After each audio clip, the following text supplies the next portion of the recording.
Forsøg med procesmodel for 3D-arbejdsmetoder. Her i vinter fulgte vi CAD-udvalgets modellering af BIPS-huset.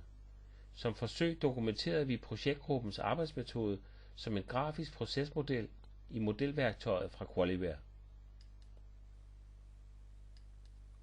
Formålet med forsøget var at afprøve, om vi ved hjælp af Qualiwares procesmodelværktøj kan dokumentere og formidle 3D-arbejdsmetoderne og BIPS' øvrige manualer i sammenhæng via nettet på en helt ny og mere effektiv måde. Ideen går ud på, at medarbejderne kan bruge BIPS-husmodellerne og BIPS-manualerne som læringsgrundlag på nettet direkte under arbejdsprocessen.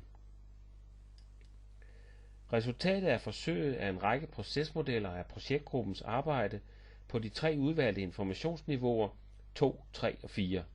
Herfra er der overblik og direkte adgang til de relevante informationer via nettet. Dokumenter og BIPS-manualer,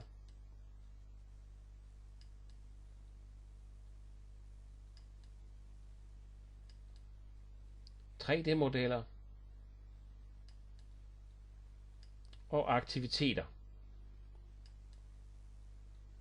Hver aktivitet i byggeprocessen kan som her modelleres, synliggøres, analyseres og forbedres med sit input, metodegrundlag og output.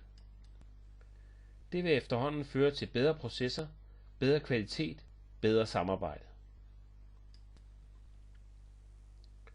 3D-modelleringen af BIPS-huset blev planlagt og gennemført på grundlag af 3 centrale begreber og principper i CAD-manualen. Bygningsmodellerne opbygges i informationsniveauer. Aktiviteterne opdeles efter parternes ansvarsområder. Bygningsmodellernes anvendelsesområder følger CAD-manualens figur 4.2 side 80, tegningsproduktion, simulering, konsistenskontrol, visualisering og dataudtræk. Disse 3 principper og metoder i CAD-manualen definerer derfor også procesmodellernes opdeling, indhold og detaljeringsgrader.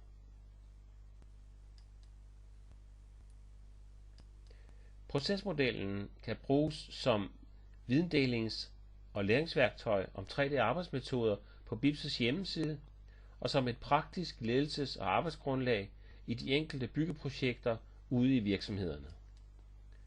Effekten er let og hurtig adgang til viden om 3D-arbejdsmetoder.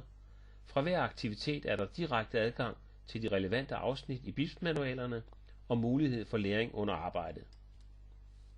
Hør mere om procesmodeller på Qualiwares stand nummer 6 og på vores seminar 5D.